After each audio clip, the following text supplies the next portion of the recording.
Okay, so for those of you who don't know me, my name's Rakov. I am from Sioux Falls, South Dakota, that way. And I'm now a college student at Creighton University, the other way.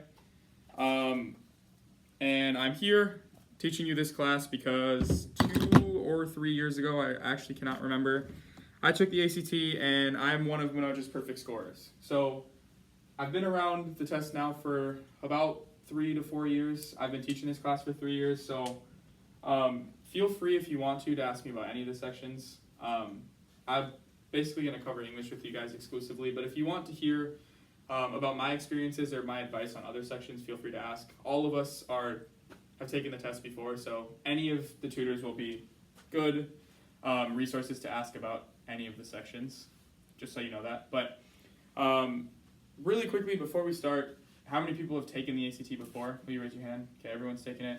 Online people, is there like a button you can raise your hand with? Okay, sweet. Thumbs ups, raise hand, whatever.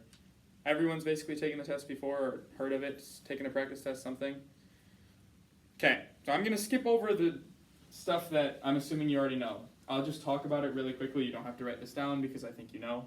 The test is 75 questions. It's going to be 5 passages. You have 45 minutes. You're going to average out 15 questions per passage, 9 minutes, right? Per passage. We know how to do that. There's going to cover, this part I am going to write down, just so, I don't know if you guys have seen this before, if you've done the test, but it might be a new way to look at it. But they're testing 2 things.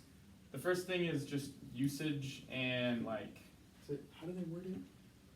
Usage and mechanics, that's what they call it. Usage and mechanics. And the other part of it is rhetorical skills. So this is going to cover about 40 questions. This is going to cover about 35 questions. So a little bit more of the usage and mechanics questions than the rhetorical skills. Now, I am, from now on, to you guys, mostly going to refer to these as easy questions. And I'm going to refer to the rhetorical ones as hard. Listen to this carefully, I don't mean they're harder. They're not harder. They just are taking more time. You have to think. These ones, I'm going to tell you a rule, and if you know the rule, this question should be done in like 5 seconds. These ones, I can't really tell you a rule. You kind of have to think about it and figure it out for yourself. So I'm going to refer to them as hard. I don't mean that they're harder. You have the same chance of getting them right. It's just that they take longer, and I can't just spoon feed you the answer. These ones, I can basically spoon feed you the answer, and you should know how to do that. So, yeah. The reason I'm putting this up here this way is so that you know they're very distinct types of questions. They're very, very different. And the way you approach them is entirely different. These ones, it's kind of like a puzzle. You have to think about and figure out the answer. These ones are just especially for my advanced class here, this should not take more than 10 seconds. You should pretty much know how to do it right away. So, yeah, we're going to basically cover these, my first few lectures while I'm with you, like some punctuation, sentence structure, grammar, like those type of things. And then we'll talk about how to attack these different types of questions and how do you make sure you're in the fastest and best way to solve the puzzle, basically. I'm just going to call them puzzles, but does that make sense for the most part? Okay, I wrote this down in the other section, but I don't think I'm going to write it down for you guys because you guys probably already know this, but I'm just going to give you these are 4 overarching, before we get into the nitty gritty, ACT English specific tips that are focused entirely on the ACT English test, like exactly how to handle these. The first thing is you're an editor, not an author. That's something you need to remember. It's very, very important. When you get to the ACT English test and you sit down, it's going to be the first one when you open the booklet. Think you're an editor, you're not an author. There's going to be times where there's 2 choices that both seem pretty right, but maybe you like this one better and someone else might like this one better. That's not your choice. You're not writing this, you're editing it. So don't try to make stylistic choices. Do not try to do that.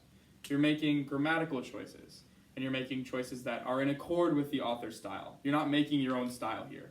Everyone speaks in their own way. The ACT doesn't care how you speak. You're going to speak how the author speaks. So you're an editor, you're not an author. Does that make sense to everyone? Okay, that's the first thing. Another important thing to remember is there's this amazing, amazing fact that if you're in here, you already speak English. This is a test about English, and you all already know how to do that. So some people like to get bogged down and like, this is going to be tricky, this is so hard, you all speak English at the end of the day, right? So there's going to be times where I'm going to tell you a bunch of rules, you might not need them, because you all speak English, you know how to do this already.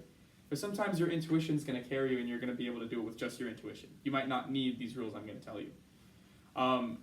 So the point of this that I'm trying to make, you all speak English, trust your intuition. There's going to be times where you don't need my rule, trust your intuition. You know how to do this. However, there will be times where I'm going to show you a rule that's against your intuition. We all speak English, that's true, but we don't always speak in perfect grammar. Sometimes we make little adjustments to make things easier to understand or easier to speak. We text in a certain way that's not always perfectly grammatical, which is completely fine, that's how language works, but you need to be aware of that. So there will be rules here that I'm going to write up here that go against your intuition. That's fine, just know those rules better than the other ones. Well, there'll be a time that you don't need to trust your intuition. I'll tell you about those. So just know when to trust your intuition and when not to. For the most part, it's going to be fine. If you trust yourself, you're going to be good. So the point of all that was trust yourself, basically. That's my second tip. Trust that you know what you're doing. Third thing here is you need to be positive. I know that sounds dumb, but you really need to be positive on this test. Now, sometimes I'll bring in little tidbits of information from outside the ACT. I enjoy reading different scientific papers and stuff. It's part of what I do in school as a student. And there's a really interesting scientific paper that shows the difference of, it's not exactly an ACT, but it's a similar type of test. And one group took the test, and the first question was really hard, and everything was the same. And the other group took it, and the first question was very easy, and they made the rest of the test the same. So they basically took the same test, but one of them took a really hard question one, and one of them took a really easy question one. The group that took the really easy question one scored miles better. The reason for that the paper discusses is that test, very similar to the ACT English, is a rhythm test. If you feel good about yourself, if you feel like things are going well, they're going to go well. If you feel like things are going terrible, well, they might go terrible. So if a question is really hard, skip it, forget about it. Keep going. Just keep going. Use your rhythm, keep using your momentum, and keep kicking forward. That makes this test significantly easier. There's a few questions that are trap questions that are excessively hard. The reason they put them there is to try to stop your momentum. Don't let that happen. Just keep going. If you don't know, just keep going. Go to the next one. It's okay, you can come back. You don't have to do them in order. The other thing you can remember is this section's really long. There's 75 questions in it. There's 75 chances to show that you know what you're doing. Don't tell anyone this, but the time I got the perfect score, I actually got 74 out of 75 questions right on this test. So I did miss one, but I still got a 36 because there's so many chances to show. So I made a mistake. Yeah, it was pretty silly. I probably should have got that one right, but it doesn't matter because there's 75 chances. So even if one question feels really bad, you don't feel like you got it, forget it. Just move.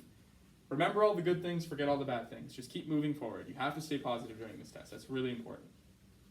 Does that make sense? That's tip number 3. The last thing I'm just going to mention, it's not really a tip, but you should just remember on the ACT English test, general rule of thumb, less is more. If you can say something in less words, just say it in less words. I'm going to mention this 100 times again, but I just want to get it out there because it's that important. Less words, better. That's not always true in real life. And how I'm talking to you right now, I've repeated myself 10 times already. That's not always the most grammatical thing to do. I just do that for emphasis because I'm teaching you, but on the test, please don't repeat yourself. If you can say something in less words, just say it in less words. Being more concise is always better as long as you're not losing meaning. Okay? That's 4 general ACT tips when you're practicing and when you're doing things. Remember those. Okay, let's get into punctuation. That's the first part of, it's part of those easy questions, right? There's going to be 40 of these, and a lot of them are going to deal with punctuation. So let's just talk about, basically my plan here today and the next time, I'm just going to cover every single punctuation rule you could possibly see on the ACT. There's a very limited amount. There's actually not that many, so we can talk about all of them.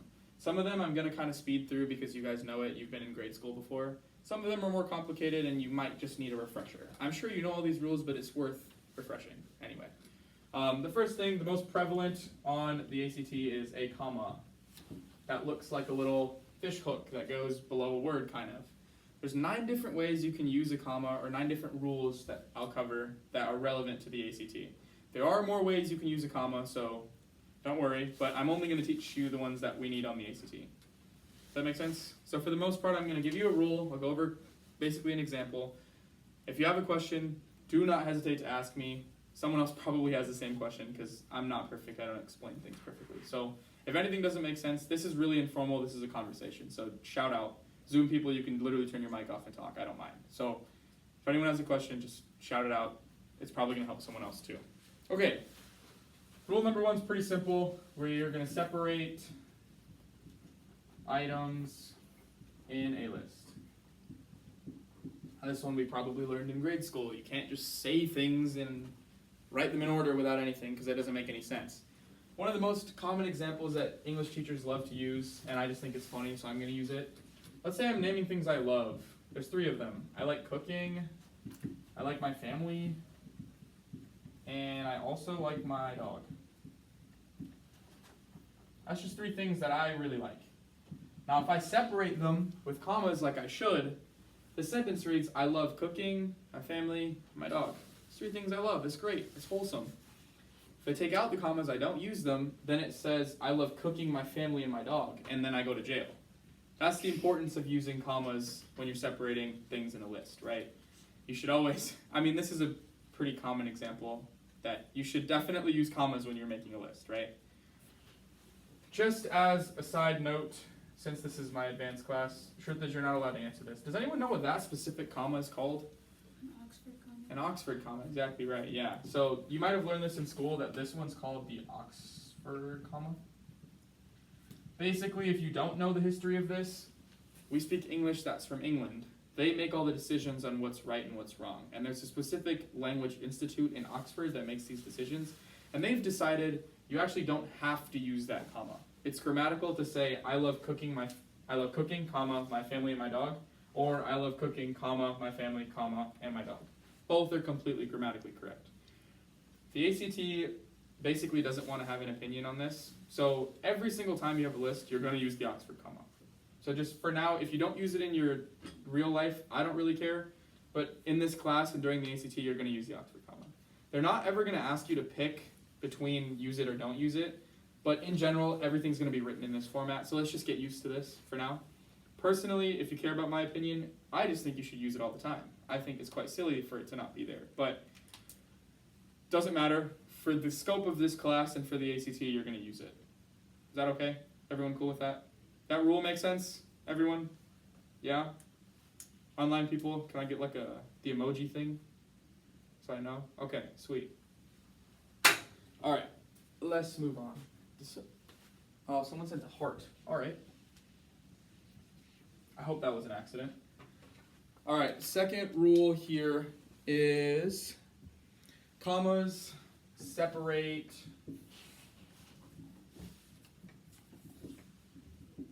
cities from states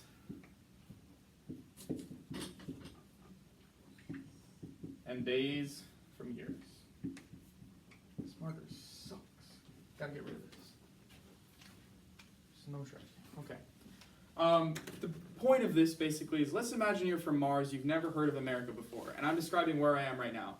And I say, Sioux City, South Dakota.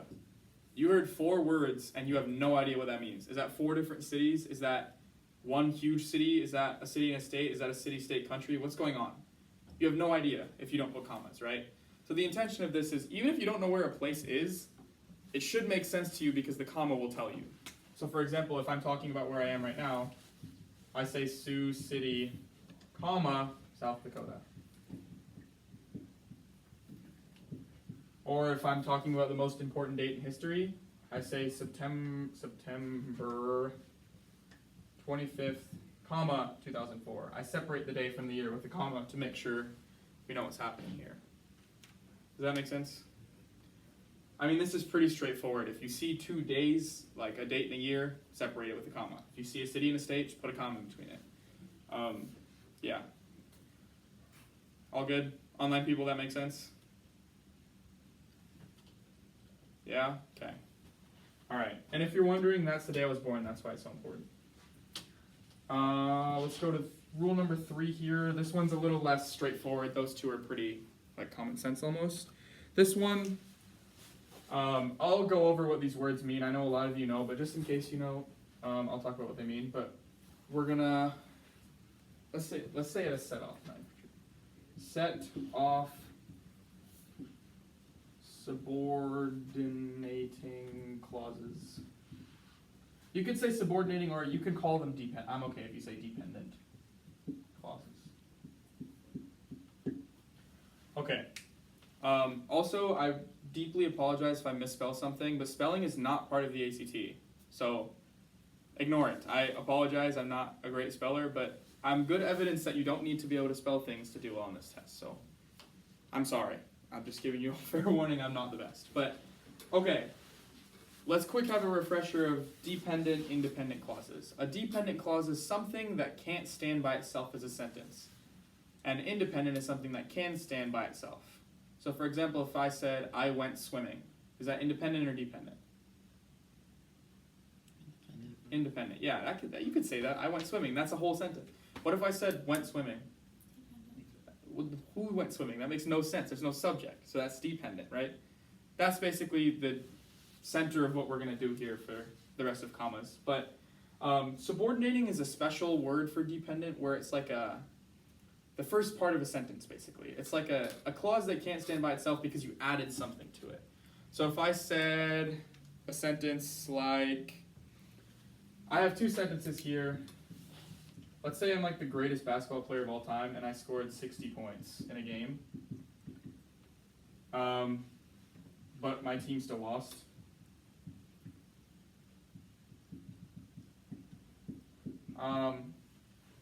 Here we have two, ignore that I didn't punctuate anything yet, but I have independent, independent, two types of independent things, right? A subordinating clause is basically when you take an independent thing and you add a word to it to make it dependent. So let's say although I scored 60 points. Now is that independent? No, you can't just say although I scored 60 points. It feels like you're leaving something off. There should be something more to come, right? Now this whole sentence, although I scored 60 points, my team still lost. Now it needs a comma. Can you feel that it needs a comma there, right? Like your intuition might tell you. So to set off that subordinating clause, or that dependent clause, you put a comma there. So now the sentence reads, although I scored 60 points, my team still lost. Does that make sense? So words like although, or other words basically you stick in front of an independent clause to make it dependent, is a subordinating clause. That often happens before an independent clause in this type of setting. So you're going to put a comma there. Does that make sense? Online people? Yeah? Yeah, great. Loving the participation from online. Everyone sending emojis, so helpful. Am I good to erase this? Okay, awesome. All right. Now, commas can also set off or introduce. Quotes. Quotation marks are, I'm assuming we all know how to use those for now, but you don't actually need to know how to use the quotation marks for the ACT. You do need to know where commas go based on quotation marks. So in case anyone doesn't know, a quote is what you use when someone said something or someone's thinking something or you want to express someone's point of view. You're changing point of view when you're writing. And depending on where you have the narrator or like the other point of view, it depends on where you put the comma. So if you're introducing a quote, I just did something so stupid, let's say, and I asked myself, and then I quote, why did I do that? That. Okay, in this scenario, we're introducing a quote, right? The comma goes outside of the quotation marks. It goes here. So after myself, before the quote, when you're introducing. So here it reads, I asked myself, comma, why did I do that? Let's say it's the other way around now. We're setting it off. We've already said the quote, and then we're going to switch points of view. You would say, let's say I'm really angry at someone who's like really disruptive in this class right now, which no one is, by the way. You guys are doing great. I could say, hey, don't do that.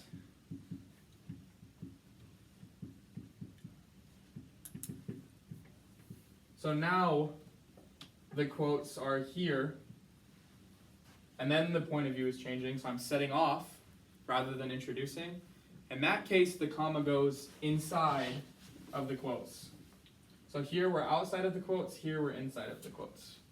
Does that make sense? It's pretty much all you have to know about commas and quotes together. But yeah, all good? Online, that makes sense? We know how to do that? Sweet. Okay. Now I might throw a word here that some of you may have heard of, some of you may not. It doesn't really matter. I don't care if you know what the word means even. I just think that you need to know how to use it. Commas have this power that they can set off appositives. Appositive. That's a weird word. Does anyone know what an appositive is? That's not you? No? Okay, an appositive basically, I didn't know what this word was either for a long time, so it's completely fine. It's a noun or a noun phrase or a noun clause. Phrase, noun clause that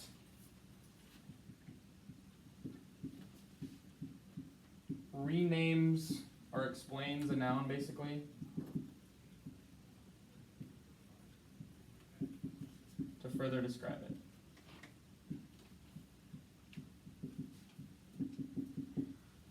For example, let's say I bring up a noun, Harvey Barnes. Does anyone know who that is? No. Like, why would you know who that is? And I just said a noun, and I want to say Harvey Barnes did blah, blah, blah last week. That sentence makes no sense to you guys because who's Harvey Barnes? So if I want to further describe that noun with an appositive, I could say Harvey Barnes, a British soccer player, did blah, blah, blah. Well, now you all know who it is, and that sentence is actually relevant because I went on and used an appositive, a noun phrase, to further describe the noun I already used. Does that make sense? So for example, let's say I'm going to put a noun up here that I really, really hope all of you know. So here's my noun for my sentence. And let's say I complete the sentence with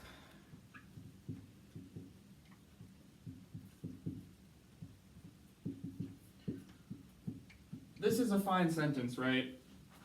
Leo Messi won the World Cup in 2022. That's a factual statement that happened. This is fine as a sentence.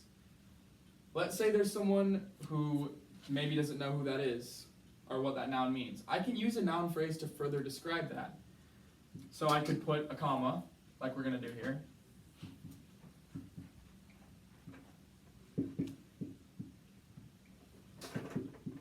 Ooh, this is a stretch.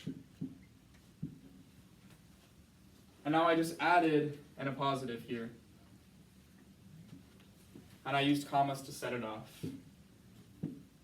So now it reads, Leo Messi, the greatest soccer player ever, won the World Cup in 2022. Still grammatical. Does that make sense? So I don't care if you remember the word appositive or what it means, but when you see one, I just hope you know you need to put a comma there. We good with that? Do you guys want another example or is this okay? Got it? Yeah? Online? Good? Yeah? Okay, awesome. I know no one needed to that time, but if you do, don't feel embarrassed to ask a question. It's completely fine. This is a conversation, and you're not going to learn if you just don't ask. So I know you all got that, right? But in case you didn't, feel free to ask. It's completely fine. Okay, that's the positives. Let's go to the next thing.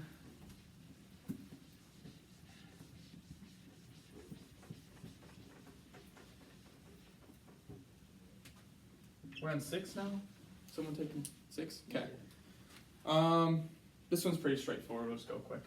If you use a comma after addressing a name, or addressing someone by name, I guess you should say. Let's say can you tell me your name? Ben. Ben. Let's say I'm sick of Ben not doing his homework. I'm so angry, I would say, Ben, do your homework. like that. And there has to be a comma there because I addressed him directly. Now the thing is, this is one of those where your intuition might get a little confused, because sometimes when you're, especially when you're saying something with emotion, like how angry I would be at Ben if he didn't do his homework, I would just say like, hey, Ben, do your homework. You see how that had no comma in it? Realistically, it should be, Ben, do your homework. Like that's what it sounds like when you write it, right? So just important to know that anytime you address someone by name, you have to use a comma. And this holds true for all proper nouns. So it doesn't have to be like Ben, it could be mom, it could be dad. Even though those aren't names, you still have to say like, Mom, sorry I didn't do the dishes. You still need a comma there. Does that make sense? Yeah, online? Good? Cool, cool, cool. All right, excellent. That one's pretty straightforward. I mean, anytime you see a name directly addressed, you just put a comma there. Okay. This one's super duper important. A lot of you probably already know this one and do it already, but I have a specific vocabulary I want you to use to make sure it'll just stick better. It'll just make more sense. You'll know how to use it. It's called a comma hug.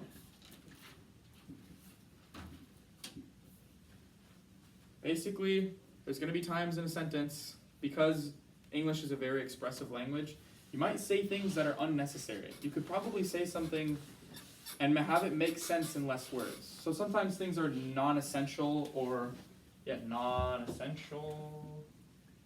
Or maybe you could call them interrupting phrases in a sentence.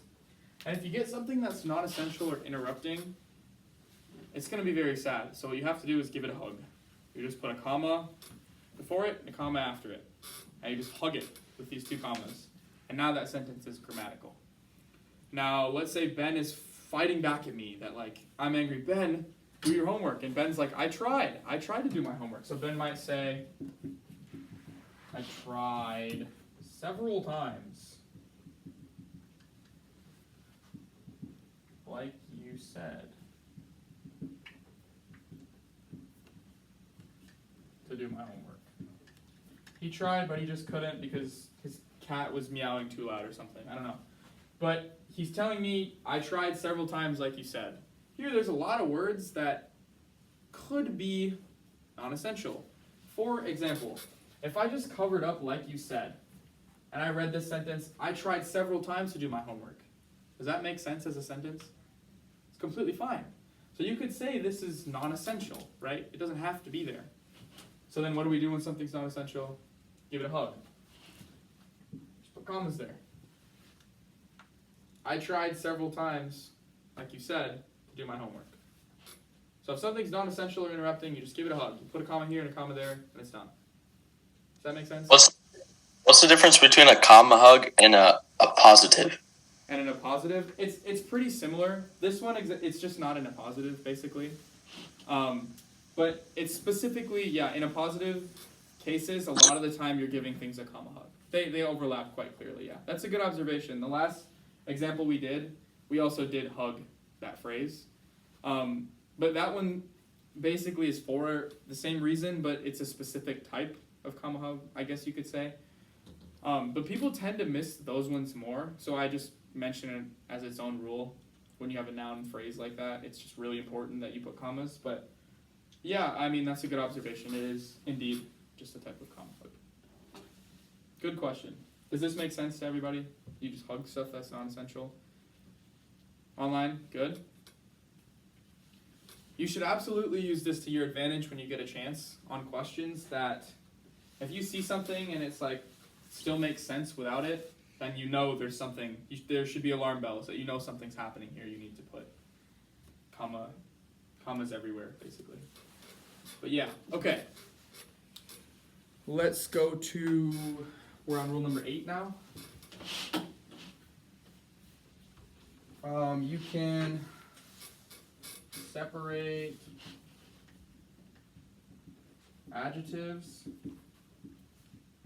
modifying the same noun. The same noun. So, for anyone that doesn't know, an adjective is basically just a describing word. If you're describing a noun, like let's say you're talking about me, there's so many adjectives I could say, but let's say you pick the most true ones. Smart, handsome tutor. Okay, if you're in this scenario here, these two are both adjectives, right? You're describing the tutor. Handum. I don't actually know how to. Is there an E in handsome? No? Yes? Yeah? Okay. Whatever. It doesn't matter. Maybe not good speller, but okay. In this scenario, you have two adjectives modifying the same noun, right? Just put a comma in between them. It's that simple. You could say smart and handsome, and that's fine too. But you can also separate them directly with a comma. And this is different from a list, right? Because it doesn't have to. It's a different rule. You're using adjectives. Now, it doesn't mean you can only use two. You can say more. You can say, what else? I have black hair. Let's say black-haired.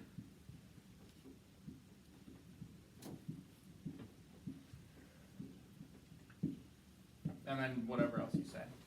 So again, we added another adjective. Just separate it with a comma. Now, this is now it's clear, I hope, that it's different from a list where you don't need to say and. You don't have to say smart and handsome and black-haired and, I mean, that sounds dumb. It's just a lot of stuff you don't need. So no matter how many adjectives you use, if they're modifying the same noun, just put a comma in between them. Make sense? Online people, that makes sense? Yeah? Okay, sweet. Last one, I would argue most important one, so I saved it for last. This one isn't going to be a rule in the same way the other ones are, where it's like you need to use a comma here. It's kind of a specific situation. We talked about independent and dependent clauses. This is a very specific situation. Let's say I'm talking about two independent clauses. Like, I went to the store, I bought milk. I have two independent clauses there. If we just went on and said everything like that, subject, verb, whatever, and we just kept saying every sentence like that, I went to the store, I bought milk, I did my homework, I teach this class. It's just so boring, right? There needs to be some sort of variety in the way we speak. And there's ways to do that with something called does everyone know what a fanboy is? Fanboys words? We've heard of these? Yeah, and is a perfect example. A fanboy is basically a coordinating conjunction, for anyone that hasn't heard this. The words are for, and, nor, but, or, yet, so. Just ways that you can connect two things, two independent clauses. So this rule, basically, imagine it, I want you to write it like this. Independent, comma, fanboy's word, and then another independent clause. This is a structure of sentence you can use anytime, and it's always grammatical. If you want to combine two sentences, you do it in this way. Independent, comma, fanboys, independent. Whatever the relationship between the two sentences, you can pick the fanboys word you want. But this structure is always correct. What are the words again? For, and, nor, but, or, yet, so. I don't really cover that normally because it's kind of hard to, but if you want to memorize them, I feel like you normally figure it out. But you can memorize them if you'd like, and Google has like little songs and stuff you can sing to help you memorize them, so I don't know them, but if you need them, just Google it and it will be really helpful. But so let's go back to that example I was talking about. I went to the store. I bought milk. Here's two independent clauses. We could have them both end in a period and that's fine, right? That's grammatical. Now, let's say I want to put them together. And I'm going to pick and here as my fanboys word. Put the word and here. Means I need to have a comma, right? Since we have two independent clauses. I went to the store, comma, and I bought milk. Does that make sense? So this one may not actually be very intuitive. You might just read it as I went to the store and I bought milk. Milk. I went to the store and I bought milk. You wouldn't really think of this as like it doesn't sound like it needs a pause, right? It doesn't sound like it needs a comma. That's because you're actually confusing it with something else. Let me show you what I mean. Let's say I just made this bought milk. I went to the store, comma, and bought milk. This is perfectly fine, right? This is good. It's fine? No, why is it not fine? Why are you saying it's not fine? Because it's not independent. Exactly. This second clause isn't independent anymore. We have I went to the store, independent. Bought milk. Who bought milk? We don't know. This is not independent anymore. So therefore you don't actually need this comma anymore. So now it reads, I went to the store and bought milk. You don't need the comma. That's why I write it like this, because you must remember independent is essential. If they're both not independent, it doesn't matter if you're using a fanboy, you don't need a comma anymore. It all depends on both clauses being independent. Make sense? Okay. Now, let's say you get to the test and there's question 1 and it says, okay, well, which one of these is better? I went to the store and bought milk, or I went to the store and I bought milk. That's option 2. And the third one is, I went to the store, period, I bought milk, period. Okay, let's have a vote. How many people think the first option was the best option? Okay. How many people think the second option was the best option? Okay, how about the third option?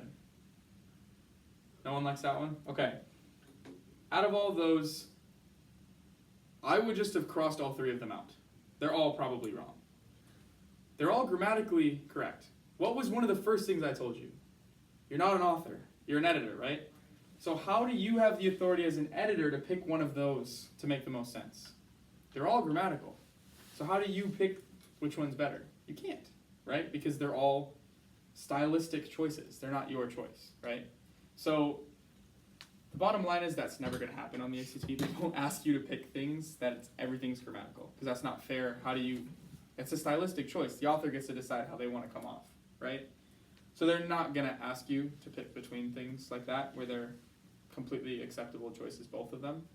And if you do get to something where it's like asking you kind of the same thing here, like, oh, comma fanboy's better, or put a period and then go to the next one, probably just eliminate them both, because there's something else wrong there then. Does that make sense? They're not going to make you pick between them, basically, is my point. There will be scenarios where all 4 of the answer choices are grammatical, but that means they're not asking you about grammar. They're asking about something else. They might be asking about sentence structure, or this or that, or whatever. But in this scenario, if the question is a grammatical question, you can't pick between them, because they're all grammatical. They're all fine. It's an author's choice, and you're not an author. Does that make sense? That's why I talk about that at the beginning, because it comes up quite a bit, and it can be helpful to eliminate some choices. So, okay, is that good? Commas make sense? Everyone's good on commas? Sweet. Okay, that's everything I have for commas. Let's go to colons now. That's all the rules you'll see on commas on the test. There's more, but you won't see them. Okay, colons. They are just 2 little dots stacked on top of each other. Sometimes we use them to make smiley faces on text and whatnot. So these ones, I basically have 4 rules here, and I mean, they're not like guaranteed rules. They're just like, oh, you can do this, or you can do this. These ones are a little trickier because people don't traditionally use colons. Commas you can almost feel, there's a pause. Colons, it's tough to say. It's very tough to say. So these are going to be a little bit more, colons can do this, they can do that, basically. And I'll just show you examples of how that looks, but you'll kind of have to feel it out yourself. One thing colons can do is they can introduce a list. So let's say I'm back at that store that I went to earlier where I bought milk, and now I said I bought the following. And I bought, let's say I just love dairy. I bought milk, eggs, and cheese. Feels weird to say I bought the following, milk, egg, and cheese. That just makes no sense where there's like not something in between there. So here you want to put a colon to introduce that list. You can also do this in like question form, where like you could say, like, what's your favorite flavor of ice cream? Favorite ice cream, let's say. There's no ice cream. And then I can give you options like chocolate, strawberry, or vanilla. So I did the same thing here, right? I gave you a list. I introduced it with the colon, but this time I did it in the form of a question. The only reason I bring this one up, just to show it doesn't have to be like this, I bought the following or I did the following. You can use colons to introduce a list in a variety of ways. It's just, I just want to show you that it's possible you could do it in any different way. Does that make sense? So colons can introduce lists, basically. Online, good? Make sense? Very good. If you say vanilla, you're insane, by the way. There's no flavor in vanilla ice cream. I don't know what's cool. Gotta mix something in there. It's so boring.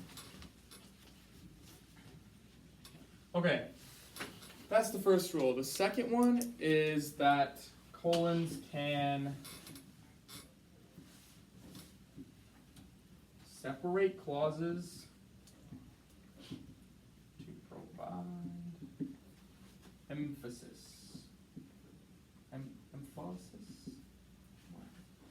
Emphasis. They provide emphasis when you separate clauses with them.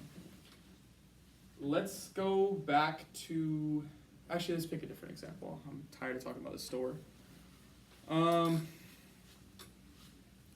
Let's say someone's pressuring Ben, or Ben's pressuring someone else because Ben didn't do his homework. Ben's pressuring Trithik, saying like, hey, like just, I didn't do my homework, why do you have to do it? Trithik's like, no, I'm gonna do it because the teacher told me so. And he's like, why? Trithik says, well, my reason is simple, the teacher told me so. That's two, he's trying to provide emphasis that the teacher told me so. That's why I'm doing this. So let's say his answer was, my reason is simple, independent clause,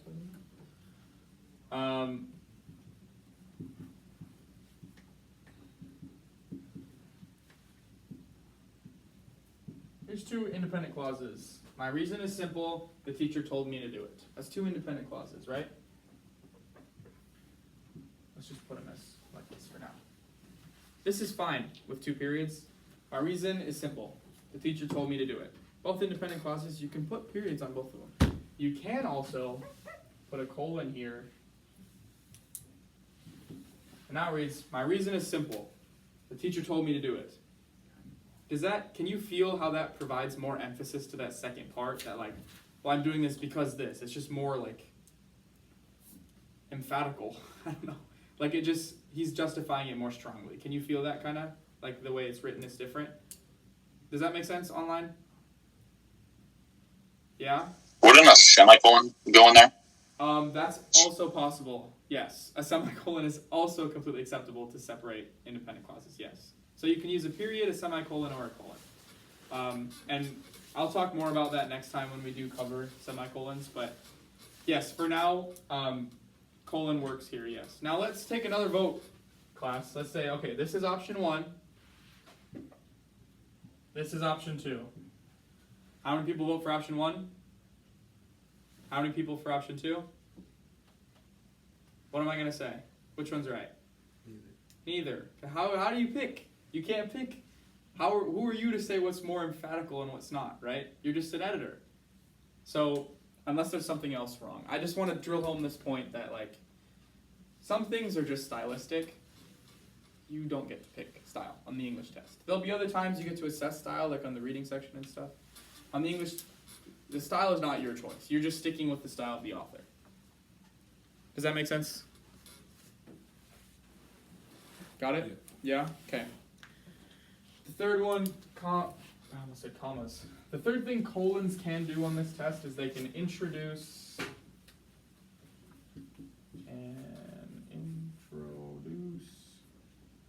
a clarification. Whoa, that's not right, is it?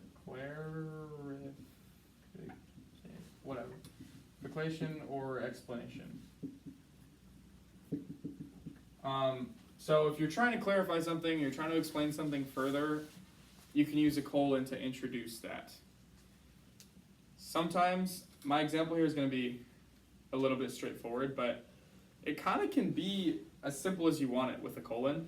Like, let's say I said a word that not everyone understood. Let's say I said, like, what did I say earlier? A positive, and not everyone knew what that was. I can literally say in a sentence, let me clarify what I mean by a positive. And then I can tell you what I meant. So in this scenario, I literally said, let me clarify what I mean. That's exactly what the rule is, right? You can say, let me explain what I meant, and you can put a colon and explain. So I'm just showing you you can be extremely direct like this. It doesn't have to be like that, but when you're introducing a clarification or an explanation, you can pretty much always use a colon. Does that make sense? Online good? Yeah? Like I said at the beginning of these, the colon ones are tricky because it's like these situations where you can, it doesn't mean you have to, and the comma rules you have to all the time. You can use a colon, you can if you want to, you can if you don't want to. It's just like a whole, but it is grammatical to use a colon, is the point here. Okay, last thing with these is they can also introduce quotes.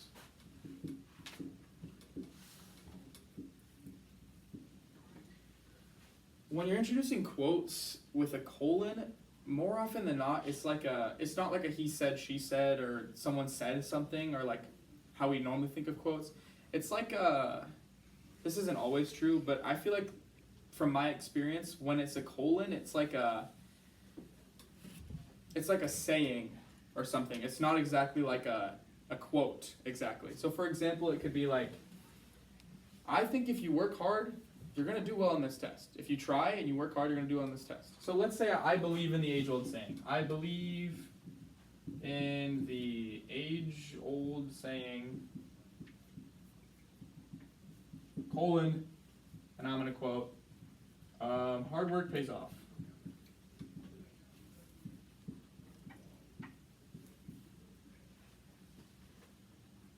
I used a colon there to introduce these quotes. This is kind of what I mean. It's not always like someone said something or like you're like narrating a story. This is kind of like a saying or something. It tends to be more with colons, but that's not like a rule. That's just from my experience. I feel like this happens more.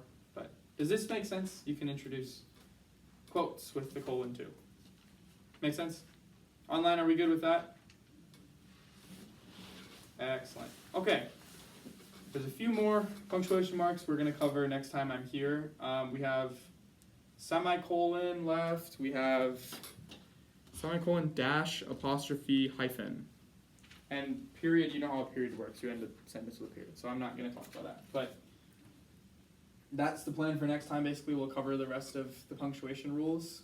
And then I hope anytime you see a punctuation question, it snaps in your head and takes 5 seconds, right? Now before I let you go, okay, first, does anyone have any questions about anything at all we've covered? It's okay to jump back to a rule from before. Most of this made sense? This made sense? Online, this made sense?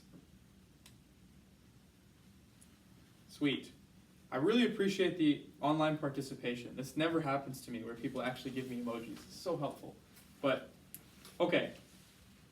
I'm just going to tell you quickly from my own experience. There's a lot of rules here, and it's like a big list that you kind of have to note down, right? And I know in high school, a lot of you, if you're in this class, are pretty smart kids. You don't often have to study things, right? Things just happen for most of you. So maybe you don't know really how to study stuff like this. It's just like you know it or you don't, right?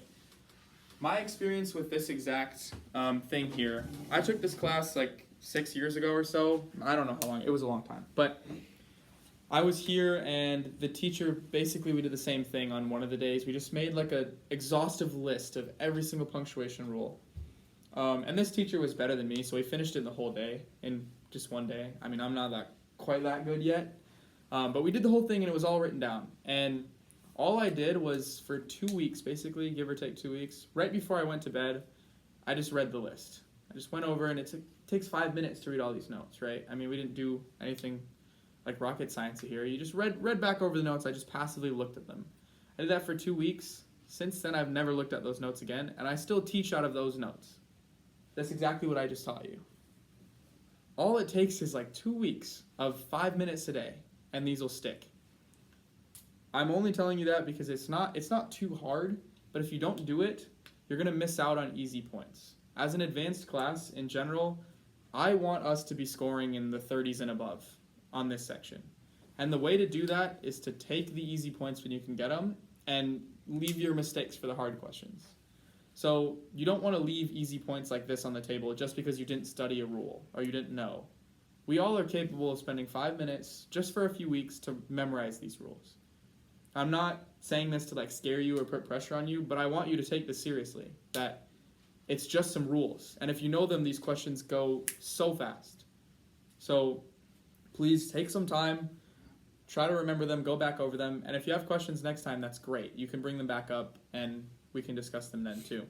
So think about these when you're doing your practices or you're doing your homework. And if you see these pop up, that's a good way to help them stick too. But yeah, we'll be back next time with more punctuation for a little bit.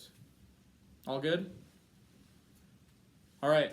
Online, thank you guys, and we will see you next week. Thank you.